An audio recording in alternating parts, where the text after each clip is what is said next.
पाहत रहा फक्त धर्मवीर न्यूज, आपलं गाव आपली बातमी। जनसुराज्य संवाद मेळाव्यास युवकांचा उत्स्फूर्त प्रतिसाद। सांगली जिल्ह्यासह महाराष्ट्रातील युवा कार्यकर्त्यांनी विनयजी कोरे यांच्या उपस्थितीत केला पक्षप्रवेश। मिरज वृत्त। सविस्तर वृत्त असे की जनसुराज्य शक्ती पक्षाचा युवा व कार्यकर्ता संवाद मेळावा प्रदेशाध्यक्ष समित दादा कदम यांच्या नेतृत्वाखाली आमदार डॉक्टर विनयजी कोरे यांच्या प्रमुख उपस्थितीत मिरज येथील गणेश तलाव येथे पार पडला। सांगली जिल्ह्यातून हजारो कार्यकर्ते या मेळाव्यास उपस्थित होते। महाराष्ट्रातील अनेक जिल्ह्यातून आलेल्या शेकडो कार्यकर्त्यांनी जनसुराज्य पक्षात प्रवेश केला। युवक वर्गाला संबोधित करत असताना विनय कोरे यांनी प्रथम अर्थकारण नंतर समाजकारण यांचा कानामंत्र दिला। समाजकार्य करत असताना आर्थिक परिस्थिती मजबूत असावी म्हणजे तुम्ही यशस्वी व्हाल असे विनय कोरे म्हणाले। जनसुराज्य पक्ष हा सर्व जाती धर्माचा आणि धार्मिक विचारधारणेचा पक्ष असून देशाच्या युवा पिढीला आदर्श वाटणारा पक्ष असल्याचे ते म्हणाले। 2004 साली पक्षाची स्थापना झाली, परंतु कोल्हापूर जिल्ह्यासह काही मोजक्याच भागात पक्षाची ताकद होती, परंतु इतर राजकीय पक्षाच्या धोरणापेक्षा वेगळी विचारधारा जनसुराज्य पक्षाची असून संपूर्ण महाराष्ट्रामध्ये पक्ष वाढवण्याचे प्रयत्न करणार असल्याचे त्यांनी सांगितले। महायुतीमध्ये असताना कोणतीही अपेक्षा न बाळगता लोकसभेत मित्र पक्षाशी काम करणार असून स्थानिक निवडणुका, विधानसभा निवडणुकीत जनसुराज्य पक्षाचा मोठ्या भावाने विचार करावा असा संदेश आपल्या भाषणातून भाजपला दिला। या मेळाव्यास प्रमुख उपस्थिती दलित मित्र अशोक माने, केडीसी बँकेचे संचालक विजय सिंह माने, माजी नगराध्यक्ष बाळासाहेब कदम, वारणा दूध संघाचे उपाध्यक्ष HR जाधव, पक्षाचे प्रवक्ते ॲडव्होकेट राजेंद्र पाटील, कोल्हापूर जिल्हा मार्केट कमिटी संचालक शंकर बारगीर, सांगली जिल्हा परिषद माजी सभापती श्रीमती सुजाता पाटील, अविनाश भगत, सूरज भगत यांच्यासह अनेक मान्यवर यावेळी उपस्थित होते। धर्मवीर न्यूज विक्रांत लोंढे। पाटील माजी उपसर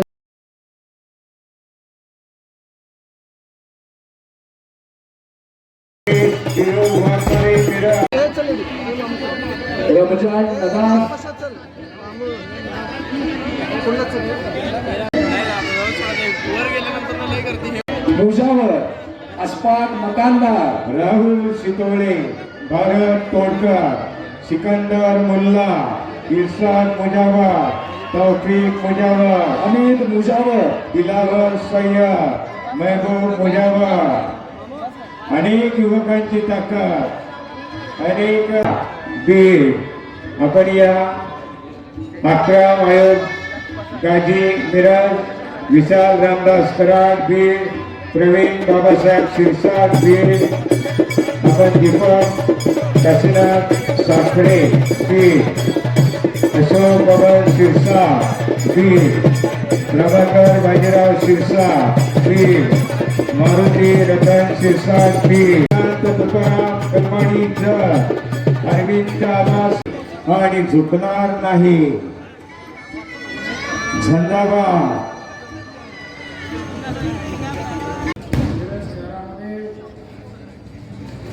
अतिशय उत्साहाच्या वातावरणात संवाद सुराज्य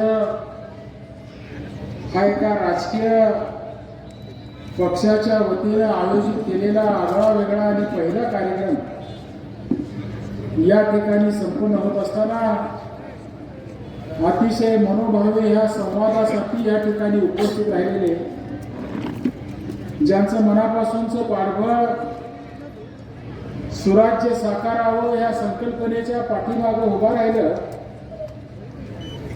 ते सांगली, मिरज, कुपवाड शहर, तासगाव, कवठेमंकाळ, जत आणि आजूबाजूच्या तालुक्यातून या ठिकाणी उपस्थित राहिलेले सगळेच वडीलधारे माझे सहकारी। लोकशाहीमध्ये एखादा विचार पुढे नेत असताना ती भूमिका माझी भूमिका आहे। या भूमिकेतून आम्हा सगळ्या कार्यकर्त्यांना मनापासूनचं पाठबळ देणारे सगळे माझे युवक सहकारी मित्र आजच्या या संवाद सुराज्य मेळाव्याचे प्रमुख निमंत्रक, खरं तर ज्यांच्या संकल्पनेतून हा कार्यक्रम या ठिकाणी संपन्न होतोय ते संघटनेतले माझे सहकारी समीरजी कदम, माझ्याबरोबर या कार्यक्रमासाठी उपस्थित राहिलेले वारणा दूध संघाचे उपाध्यक्ष HR जाधव, आपल्या पक्षाचे प्रवक्ते ॲडव्होकेट राजेंद्र पाटील, अशोकरावजी माने बापू, जिल्हा बँकेचे संचालक विजयसिंह माने, कोल्हापूर जिल्हा मार्केट कमिटीचे उपाध्यक्ष शंकरराव वारगीर आणि माझ्या कोल्हापूर जिल्ह्यातून या कार्यक्रमासाठी उपस्थित राहिलेले माझे सगळे सहकारी. या जिल्हा परिषदेमध्ये जनस्वराज्य शक्ती पक्षाच्या महिला आणि बालकल्याण सभापती म्हणून ज्यांनी काम केलं, त्या संत जिल्हा परिषद मतदारसंघातून निवडून आलेल्या आदरणीय सुजाता पाटील, व्यासपीठावर उपस्थित असणारे सगळेच मान्यवर, मी सगळ्यांची नावं या ठिकाणी घेत नाही. वारसा ज्यांनी मोठा निर्माण करून दिला ते या सांगली मिरज शहराचे वसंतदादा हयात असताना, आपल्या सगळ्यांना माहिती आहे की वसंतदादा आणि सांगली हे एक वेगळं नातं होतं आणि वसंतदादा आणि सांगलीत कधीही कुठल्याही त्या काळच्या महापालिकेच्या निवडणुकीमध्ये कधी वेगळं व्हायचं नाही. आणि अशा काळामध्ये वसंतदादा हयात असताना वसंतदादांच्या विरोधात एक तरुण खमका कार्यकर्ता ह्या शहराचा महापौर झाला आणि तो वारसा खरंतर बाळासाहेब कदमांनी त्यावेळेला करून दाखवला. आणि त्यावेळेच्या राजकारण्यांची मनं सुद्धा एवढी मोठी की दुसऱ्या दिवशी वसंतदादा या मिरज शहरातला एक तरुण कार्यकर्ता माझ्या विरोधात या शहराचा महापौर होऊ शकतो, त्याचं कौतुक करायला त्याच्या घरापर्यंत आले. की खरोखर ह्या शहरामध्ये ज्यांनी हा एक वेगळा विचारांचा वारसा जोपासला आणि 2004 साली आपला पक्ष स्थापन झाल्यापासून आज समितपर्यंतच्या या सगळ्या काळामध्ये मनापासून या पक्षाबरोबर जे राहिले, मनापासून जी साथ दिली ते आमचे बाळासाहेब कदम. या सगळ्यांचं या पक्षाचा संस्थापक अध्यक्ष म्हणून पहिल्यांदा मनापासून अभिनंदन करतो की अतिशय सुंदर असा हा कार्यक्रम तुम्ही या ठिकाणी आयोजित केला. अतिशय चांगल्या विश्वास या जिल्ह्यातल्या चांगल्या कार्यकर्त्यांना तुम्ही दिला आणि त्यामुळं अतिशय प्राप्तीच्या अनेक कार्यकर्त्यांनी आज आपल्या पक्षामध्ये त्या ठिकाणी प्रवेश केला. आपल्या पक्षाला एक नवी ताकद देण्याचं काम आज त्यांच्या माध्यमातून या ठिकाणी साकारतंय. मी प्रातिनिधिक स्वरूपात खरं तर ह्या सांगली जिल्ह्याच्या जिल्हा परिषदेचे अध्यक्ष म्हणून ज्यांनी काम केलं आणि आज आपल्या विचारावर विश्वास ठेवून आज आपल्या संघटनेचे जे आपले सहकारी झालेले आहेत त्या सगळ्यांची नावं या ठिकाणी घेतोय. सगळ्यांचं स्वागत मी अगोदर त्या ठिकाणी केलेलं आहे. प्रवीणजी भेंडे, विचारांचा शेवट या 5 वर्षात घडलेल्या महाराष्ट्राच्या राजकारणात झाला का? जे तत्वज्ञान सांगून पक्ष सत्तेवर आले त्यांनी सत्तेसाठी ही तत्व गुंडाळून ठेवली का? या प्रश्नाचं उत्तर खरं तर तुम्हाला आणि मला आजच्या राजकीय परिस्थितीकडे बघत असताना शोधायची वेळ. एक जबाबदार नागरिक म्हणून या देशातली लोकशाही टिकावी, सामान्य माणसाचा ह्या व्यवस्थेवरचा कमी होत जाणारा विश्वास पुन्हा निर्माण करावा ही जर अपेक्षा असेल तर ह्या विषयाचं कुठंतरी विश्लेषण तुम्हाला आणि मला या निमित्तानं करावं लागेल. खरं तर आज आपण अनेक गोष्टी या ठिकाणी टीका करायची, पण प्रामुख्यानं महाराष्ट्रातल्या गलिच्छ झालेल्या राजकारणाचे अनेक प्रेक्षक कुठले या पक्षातनं त्या पक्षात गेले, वेगळ्या सत्ता निर्माण झाल्या, वेगळी राज्य अस्तित्वात आली, वेगळी सरकारं अस्तित्वात आली, पण ह्या सगळ्याची सुरुवात कुठून झाली? हे का घडलं? पहिलं तत्वज्ञान कुणी गुंडाळलं, कशासाठी गुंडाळलं आणि गुंडाळत असताना आणि सत्तेसाठी गुंडाळलं हे जाहीरपणाने सांगण्याची हिंमत या लोकशाहीमध्ये जर एखादा राजकीय पक्ष करत असेल तर सामान्य माणसाच्या मतदानाला गृहीत धरून चालणारी व्यवस्था आपण अस्तित्वात आणली का? हा सुद्धा प्रश्न तुम्हाला आणि मला या निमित्तानं त्या ठिकाणी विचारावा लागेल. आणि हाच विचार आपण 2004 साली 20 वर्षापूर्वी त्या ठिकाणी मांडायचा प्रयत्न करत होतो की सामान्य माणसाला नेमकं काय पाहिजे आहे याचा कधीतरी तुम्ही विचार करा. मला आपल्याला या निमित्तानं आठवण करून दिली पाहिजे. मला आजही माझी त्यावेळेची भाषणं आठवतात. मी त्यावेळेला सांगायचो की प्रामुख्यानं ज्या वेळेला गोधरा हत्याकांड झालं गुजरातमध्ये आणि हिंदू मुस्लिम मोठी दंगल गुजरातमध्ये त्या ठिकाणी निर्माण झाली. आपल्या सगळ्यांना माहिती आहे, काही झाली तर ती दंगल थांबत नव्हती. प्रचंड मोठा फौजफाटा पॅरामिलिटरी फोर्सेस ते प्रामुख्याने गुजरातमध्ये तैनात केले गेले. पण काही झाले, दोन्ही समाज ऐकायला तयार नव्हते.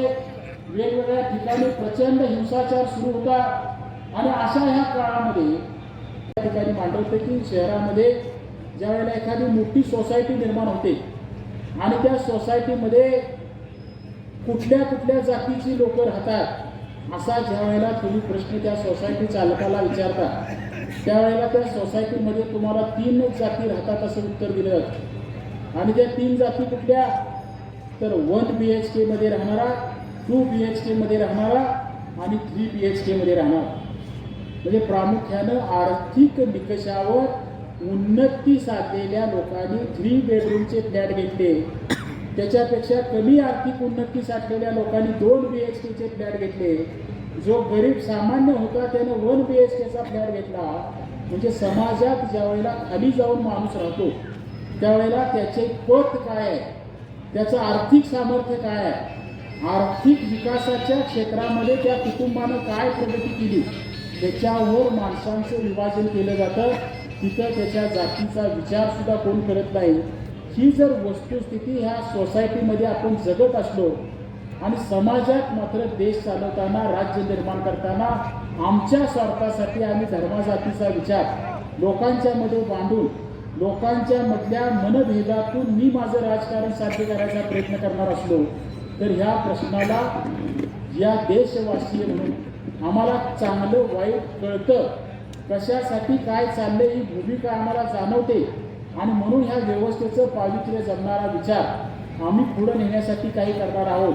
सुराज्याचा, रामराज्याचा आदर करणारी व्यवस्था माझ्या राज्यात, देशात, शहरात निर्माण व्हावी यासाठी ह्या देशात, राज्यात, शहरात जन्माला आलेला एक भूमिपत्र म्हणून माझं कर्तव्य मी पार पाडणार आहे. ही भूमिका जगायला देणारी, ही भूमिका जगण्यासाठी व्यासपीठ निर्माण करणारी, या व्यासपीठाच्या माध्यमातून अनेक चांगल्या गोष्टी आणि काही आपण चांगलं करू शकलो त्या आनंदाचं समाधान निर्माण करून देणारी व्यवस्था ही जनस्वराज्य शक्तीच्या माध्यमातून तुमच्या सगळ्यांच्या जीवनापर्यंत आणायचा प्रयत्न आम्ही कार्यकर्ते त्या ठिकाणी करतोय. आणि म्हणून ही व्यवस्था यशस्वी करणं, या व्यवस्थेच्या माध्यमातून एक नवं स्वप्न पूर्णत्वाला नेणं हे आपल्या सगळ्यांचं काम आहे. आणि हे आपल्या सगळ्यांच्या हातून त्या ठिकाणी झालं पाहिजे ही अपेक्षा मला आपल्या सगळ्यांच्याकडून या ठिकाणी व्यक्त करायची आहे. पत्रकारांच्यासाठी जाणीवपूर्वक सांगेल की खरोखर माझ्यासारखा कार्यकर्ता ह्या 5 वर्षातल्या केंद्राच्या कामगिरीकडे ज्यावेळेला बघतो त्यावेळेला नरेंद्र मोदी हे भाजपचे नेते आहेत असं बघण्यापेक्षा खरं तर नरेंद्र मोदीसारख्या एका ह्या देशाच्या पंतप्रधानानं या देशाला समर्थ नेतृत्व दिलं आणि हे समर्थ नेतृत्व जगासमोर अभिमानानं उभा केलं. ही वस्तुस्थिती मान्य करायला मला कुठल्याही प्रकारची अडचण वाटत नाही. आणि म्हणून याच वेगानं जर आपल्याला जायचं असेल तर आम्ही जनसुराज्य शक्तीच्या वतीने प्रामुख्यानं लोकसभांच्या निवडणुकींच्या मध्ये कुठलीही अपेक्षा केलेली नाही. हा जनसुराज्य शक्ती लोकसभेसाठी कुठली तरी आम्हाला जागा द्या, प्रामुख्यानं त्या जागा आम्हाला लढवायला द्या, मग आम्ही तुम्हाला पाठिंबा देतो, हा विचार आम्ही त्यांच्यासमोर मांडायचा प्रयत्न करत नाही. पण प्रामुख्यानं जो नॅशनल व्ह्यू ज्याला आपण म्हणतो ते एक राष्ट्रीय विचार म्हणून पुन्हा हे सरकार आलं पाहिजे. आणि ज्या दिशेनं आज आपण 3ऱ्या जगातल्या अर्थव्यवस्थेकडे वाटचाल करायचा प्रयत्न करतोय ती वाटचाल ह्या देशातल्या सामान्य माणसाला आर्थिक ताकद देणारी, सन्मान देणारी, त्याला चांगलं जीवन जगण्याची हिंमत देणारी ताकद ठरू शकते. आणि म्हणून पूर्णपणे आपलं सगळ्यांचं समर्थन खरं तर लोकसभेच्या निवडणुकीला नरेंद्र मोदींना करायचा निर्णय आम्ही सगळ्यांनी त्या ठिकाणी घेतला आहे. पण मला प्रामुख्यानं भारतीय जनता पक्षाच्या राज्यातल्या कार्यकर्त्यांना या निमित्तानं सांगितलं पाहिजे की ज्या वेळेला केंद्रात अशा प्रकारचं धोरण एक मित्र पक्ष म्हणून जनसुराज्य शक्तीसारखा पक्ष त्या ठिकाणी घेतोय त्यावेळेला महाराष्ट्र राज्याच्या निवडणुकांच्या मध्ये मात्र ही मित्राची भूमिका तुम्ही सुद्धा मोठ्या भावाप्रमाणे त्या ठिकाणी निभावली पाहिजे ही आम्हा सगळ्यांची त्या ठिकाणी अपेक्षा आहे.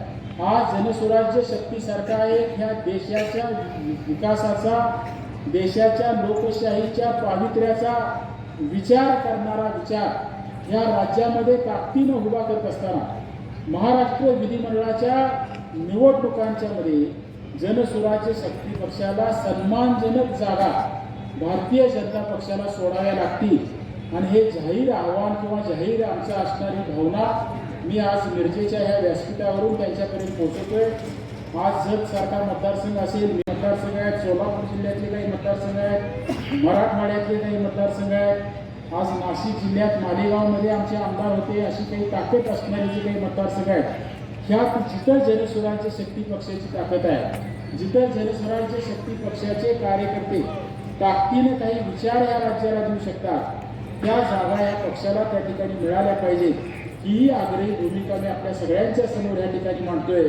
आणि सामान्य माणसांच्या माध्यमातून असामान्य राजकीय नेता उभा करायचा जो हा विचार सुराज्याच्या माध्यमातून आपण घेऊन निघालोय, त्या विश्वासानं जी तुम्ही सगळी मंडळी ह्या प्रवाहात आलाय, यातून निश्चितपणाने एक मोठी सामान्यांची शक्ती त्या ठिकाणी आपण सगळेजण निर्माण करूया.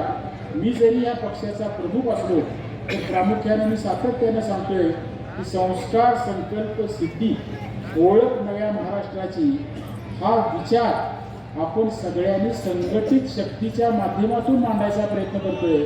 पक्षापेक्षा आपल्या सगळ्यांच्या ह्या शक्तीला, गुलालाच्या ह्या मुठीला, आपल्या सगळ्यांच्या आयुष्यातल्या प्रगतीचं, लोकशाहीचं पावित्र्य लागण्याचं साधन आपण बनवायचं आहे आणि ते बनवण्याचं काम आपल्या सगळ्यांच्या हातून उद्याच्या काळामध्ये घडावं एवढीच अपेक्षा या कार्यक्रमाच्या निमित्तानं, या संवाद मेळाव्याच्या संवाद सुराज्य या संकल्पनेच्या निमित्तानं मी व्यक्त करतो. आपण हा प्रचंड असा प्रतिसाद मिरजेतल्या माझ्या तुम्हा सगळ्या सहकार्यांनी त्या ठिकाणी दिला, मोठा विश्वास व्यक्त केला, त्याबद्दल सगळ्यांचेच ऋण व्यक्त करतो आणि मी माझं मनोगत संपवतो. 2004 साली त्या ठिकाणी स्थापना झाली आणि एका अशा संघर्षमय परिस्थितीमध्ये या पक्षानं त्या ठिकाणी 4 विधानसभेमध्ये सदस्य पाठवले पहिल्या झटक्यात. त्याचबरोबर सावकार साहेबांना त्या ठिकाणी सन्मानपूर्वक मंत्रिपद देण्यात आलं. हा अतिशय पश्चिम महाराष्ट्रातला संघर्षातला एक असा छोटासा पक्ष त्या ठिकाणी उदयास आला आणि एक चांगलं कार्य त्या ठिकाणी करत आम्ही या ठिकाणी ह्या राज्याच्या राजकारणामध्ये एक वेगळं स्थान आपल्या पक्षाचं निर्माण केलं. येणाऱ्या काळामध्ये ज्यावेळेला आम्हाला सगळ्यांना लक्षात आलं की भाजपासारखा हा एक राष्ट्रीय पक्ष जो अतिशय सन्मानपूर्वक आमच्या पक्षाला त्या ठिकाणी स्थान देते, त्याचबरोबर या देशाचे पंतप्रधान नरेंद्रजी मोदी यांचं जे कणखर आणि एक धाडसी व्यक्तिमत्व, नेतृत्व या देशाला मिळाले, त्या दृष्टिकोनातनं आम्ही सगळ्यांनी एक विचार केला, पक्षाचे कार्यकर्ते केले, आपण ह्या भाजपाबरोबर एक घटक पक्ष, मित्र पक्ष जायचं. त्यावेळेला राज्याचे मुख्यमंत्री आणि आत्ताचे उपमुख्यमंत्री आदरणीय देवेंद्रजी फडणवीस साहेब हे त्या काळामध्ये पक्षाच्या या आम्हाला घटक पक्ष करण्यामध्ये ते आणि चंद्रकांतदादा पाटील यांनी पुढाकार घेतला आणि आदरणीय सावकार साहेबांनी आम्ही सगळ्यांनी त्या ठिकाणी भाजपच्या बरोबर जाण्याचा प्रयत्न केला. तर आम्हाला ज्यावेळेला देवेंद्रजींनी विचारलं की तुमचं कशा पद्धतीनं हे केलं पाहिजे, तर आम्ही साहेबांना सांगितलं की राज्यामध्ये, देशामध्ये काही ध्येयधोरण ज्यावेळेला आपण सत्ताधारी म्हणून ठरवू, त्यामध्ये जनस्वराज्य शक्ती पक्षाचा विचार हा निश्चितपणे तुम्ही सगळ्यांनी घेतला पाहिजे आणि कशा पद्धतीने आम्ही पुढं जायचं, ह्या राज्यामध्ये काही सूचना आम्ही करत जाऊ देशामध्ये, तर त्याचा आपण निश्चित विचार करून त्याचं योग्य ते सन्मान आम्हाला त्या ठिकाणी दिला पाहिजे, एवढीच आम्ही मागणी त्या ठिकाणी त्यांच्याकडे केली. आणि घटक पक्षांची ज्यावेळेला 18 ऑगस्ट रोजी बैठक झाली, त्या नरेंद्र मोदीजींनी आमचा सन्मान ठेवला आणि अशा पद्धतीनं पक्षाची जी भूमिका मांडत जाईल. अलीकडेच झालेल्या या आपण बघितलं मराठा आरक्षणासंदर्भात बरेच गोष्टी घडत गेल्या, कशा पद्धतीनं हे केलं पाहिजे. तर एक हट्ट आणि विधानसभेमध्ये कोरे साहेबांनी केलेल्या आपलं समर्थनार्थ भाषण आरक्षणासंदर्भात त्याच्यात निश्चितरित्या राज्य सरकारने स्वागत असा निर्णय घेतला. 10% त्या ठिकाणी आरक्षण देऊन त्या सगळ्या योजना चालू केल्या. निश्चितरित्या त्याचं अभिनंदन करण्यास पात्र हे राज्य शासन आहे. राज्याचे मुख्यमंत्री एकनाथजी शिंदेसाहेब, आदरणीय देवेंद्रजी फडणवीस साहेब आणि अजितदादा यांनी केलं. ही त्या ठिकाणी विधानसभेमध्ये सावकर साहेबांनी आपली मागणी त्या ठिकाणी केली. त्या लिंगायत समाजाच्या विविध मागण्या त्या ठिकाणी राज्य शासनाकडे होत्या. त्यामध्ये त्यांनी एक मोर्चा काढण्याचा निर्णय घेतला. मात्र सावकर साहेबांनी त्या ठिकाणी उपमुख्यमंत्री फडणवीस साहेबांशी चर्चा केली, मुख्यमंत्र्यांशी चर्चा केली. सर्वच मंडळींची त्या ठिकाणी सह्याद्री अतिथीगृह इथं बैठक झाली आणि त्यानंतर त्या राज्यामध्ये त्या पूर्ण कार्यक्रमाचा त्या कार्यकर्त्यांची मागणी होती त्याप्रमाणे महात्मा बसवेश्वर महामंडळ त्या ठिकाणी घोषित करण्यात आलं आणि पुढच्याच अर्थसंकल्पामध्ये त्याची अंमलबजावणी झाली. अशा अनेक गोष्टी आहेत की ज्या जनस्वराज्य शक्ती पक्षाने त्या ठिकाणी या राज्याच्या राजकारणामध्ये, देशाच्या राजकारणामध्ये आदरणीय देवेंद्रजी मोदीजी यांना मागणी केल्या आणि त्याचा आम्हाला 100% सन्मान राखला गेला.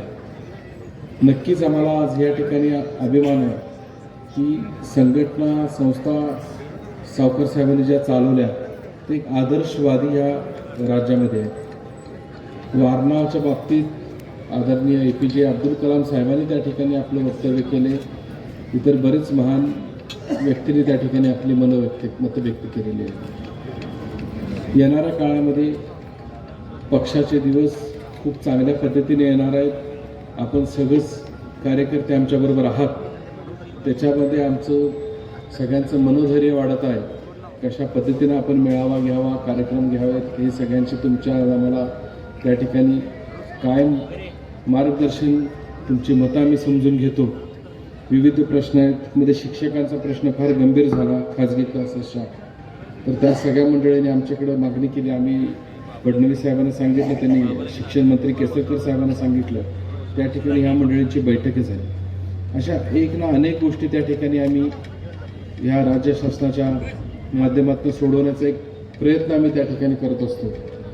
आणि कशा पद्धतीचं प्रतिनिधित्व आपल्या सर्वच कार्यकर्त्यांना आणि संस्थेच्या सर्वच असणाऱ्या प्रमुख मंडळींना कसं मिळालं जाईल याचा प्रयत्न आमच्या सगळ्यांचा असतो. मी आज या ठिकाणी एवढंच सांगतो की सावकर साहेब, आता आपण पक्ष हातकलंगड्यात, कोल्हापुरात, करवीरमध्ये नव्यानं संताजी बाबा घोरपडे यांच्या माध्यमातून ताकदीनं करत आहोत.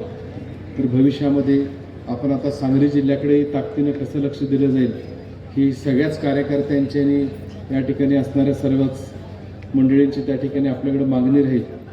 तर आपण कशा पद्धतीनं आता पुढं जायचं ह्याचं मार्गदर्शन आपल्या सगळ्यांकडनं ऐकण्यासाठी आम्ही सगळे उत्सुक आहोत. मी एवढंच सांगून आपल्या सगळेजण आज या कार्यक्रमाला आलात आणि सन्मानपूर्वक आपल्या सगळ्यांनी या सगळ्या आमच्या पक्षामध्ये प्रवेश करण्याचा निर्णय घेतला याबद्दल मला आनंद वाटतो आणि मी तुमच्या सगळ्यांचं या ठिकाणी स्वागत करतो आणि माझे 2 शब्द संपवतो. जय हिंद, जय महाराष्ट्र.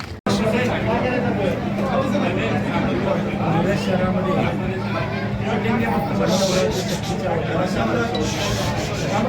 संवाद सुराज्य अशा प्रकारचा कार्यक्रम आयोजित केला होता. ज्यात अनेक नव्या वेगवेगळ्या पक्षांच्या कार्यकर्त्यांनी आपल्या पक्षामध्ये या ठिकाणी प्रवेश केला. या सगळ्यांचं स्वागत केलं आणि लोकसभेच्या निवडणुकांच्या वेळेत असताना प्रामुख्यानं कुठल्या विषयावर लोकसभेच्या मतदानाची चर्चा झाली पाहिजे याबद्दल जनसुराज्याची असणारी विचारधारा लोकांच्या समोर मांडली आणि त्या विचारधारेमध्ये मागच्या 9-10 वर्षामध्ये मोदी साहेबांच्या नेतृत्वाखाली जे काम सुरू आहे त्या कामामध्ये ज्या केंद्रीय पातळीवरच्या जबाबदाऱ्या आहेत त्यामध्ये मोठं यश मिळालं असं ही माझी भावना त्या ठिकाणी व्यक्त केली. आणि म्हणून पुन्हा या देशात मोदी पंतप्रधान व्हावं यासाठी आमच्या संघटनेच्या वतीनं लोकसभांच्या निवडणुकांमध्ये भारतीय जनता पक्षाबरोबर जी मोदी आघाडी आज लागणार आहे त्याला समर्थन देण्याचा निर्णय झाला यामध्ये जाहीर केला. आणि हा निर्णय मित्रपक्ष म्हणून जाहीर करत असताना प्रामुख्यानं लोकसभेमध्ये आम्हाला काही जागा मिळाव्या त्यासाठी काही आग्रह करावा अशा प्रकारचा आमचा विचार नाही. सरळ म्हणण्यानं कोल्हापूर जिल्ह्यामध्ये, सांगली जिल्ह्यामध्ये, सोलापूर जिल्ह्यामध्ये, नागपूर जिल्ह्यामध्ये, नांदेड जिल्ह्यामध्ये, सातारा जिल्ह्यामध्ये ज्या ज्या ठिकाणी पक्षाची ताकद आहे अशा कमीत कमी 6 ते 7 खासदारकीच्या मतदारसंघांच्या मध्ये मोठी शक्ती आमच्या संघटनेच्या वतीनं या निवडणुकीत भारतीय जनता पक्षाला आणि एनडीएला त्या ठिकाणी आम्ही देणार आहोत. पण प्रामुख्यानं ही भूमिका ज्यावेळेला एक मित्रपक्ष म्हणून आम्ही पार पाडतो त्यावेळेला महाराष्ट्राच्या विधिमंडळाच्या होणाऱ्या निवडणुका, याच्या काळात होणाऱ्या महानगरपालिकांच्या निवडणुका, जिल्हा परिषदांच्या निवडणुका यामध्ये मोठ्या भावाची ही भूमिका भारतीय जनता पक्षानं सुद्धा पार पाडावी. आणि ज्या ज्या ठिकाणी आमच्या पक्षाची ताकद आहे, चांगले कार्यकर्ते आमच्याबरोबर आहे असे मतदारसंघ मात्र मित्रपक्ष म्हणून आम्हाला त्या ठिकाणी मिळायला पाहिजे अशा प्रकारची एक अपेक्षा सुद्धा या निवडणुकीच्या पार्श्वभूमीवर मी या व्यासपीठावर त्यांच्याकडे व्यक्त केलेली आहे. आणि प्रामुख्यानं आमचं वेगळं पण काय आहे की प्रामुख्यानं आमच्या लोकांना आणि उद्याची आपली काम करायची पद्धत काय आणि कशासाठी आहे याच्याबद्दलचे एक आव्हान या कार्यक्रमाच्या माध्यमातून आज लोकांच्यापर्यंत पोहोचवलं आहे. भूमिका मगाशी सांगितली त्या देशात दुर्दैवानं जाती धर्माच्या नावावर मतं मागणाऱ्या व्यवस्था आपण निर्माण केल्या का हा प्रश्न प्रत्येकानं स्वतःला विचारला. आणि मग काम आणि विकास आपला मतं मागणारी व्यवस्था आपण थांबवली का. आणि महाराष्ट्राच्या राजकारणात ह्या वेळेलाची काही घडतं आणि राजकारण या शब्दाबद्दलची काही धोरणा तयार होण्यासाठी सामान्य माणसाची एक मानसिकता झाली. याची सुरुवात कुठनं झाली. हिंदुत्वाचं तत्वज्ञान घेऊन मतं मागणाऱ्या काही लोकांनी सत्तेसाठी काही वेगळ्या गोष्टी केल्या का, त्यातून याची सुरुवात झाली का. या सगळ्या विषयांचा विचार आज आपल्या कार्यकर्त्यांनी केला पाहिजे. आणि जनसुराज्याचं वेगळं पण 20 वर्षापूर्वी आपण मांडलं होतं ते वेगळं पण सामान्य माणसापर्यंत पोचवलं पाहिजे. ही भूमिका प्रामुख्याने आज आम्ही मांडण्याचा प्रयत्न केला. आणि मी मगाशी तुम्हाला म्हटलं असं की ह्या 2 वर्षाच्या काळामध्ये अनेक चांगल्या गोष्टी संरक्षणाच्या क्षेत्रात, परराष्ट्र धोरणाच्या क्षेत्रात आज आर्थिक मंत्रालय केंद्राची जबाबदारी किंवा जनधनच्या माध्यमातून प्रत्येक माणसाचं अकाउंट काढणं, थेट अकाउंटमध्ये पैसे देण्याचा प्रयत्न करून सरकार झालं पाहिजे. त्यांनी काही वेगळं करावं का करू नये याच्या दृष्टीनं अंकुश निर्माण करायचं काम करणं अशा अनेक चांगल्या गोष्टी झालेल्या आहेत. त्या चांगल्या आहेत असं आम्ही जाहीरपणानं मांडलं. एक शेवटचा प्रश्न, मला जे वाटते ना की अजून सुद्धा महायुती आणि महाविकास आघाडी दोघांच्याकडे सुद्धा काही तिला अजून सुद्धा आहे असं मला स्वतःला वाटत नाही. मला वाटते अजून 2 दिवस त्याच्यावर त्या ठिकाणी विचारविनिमय चालेल.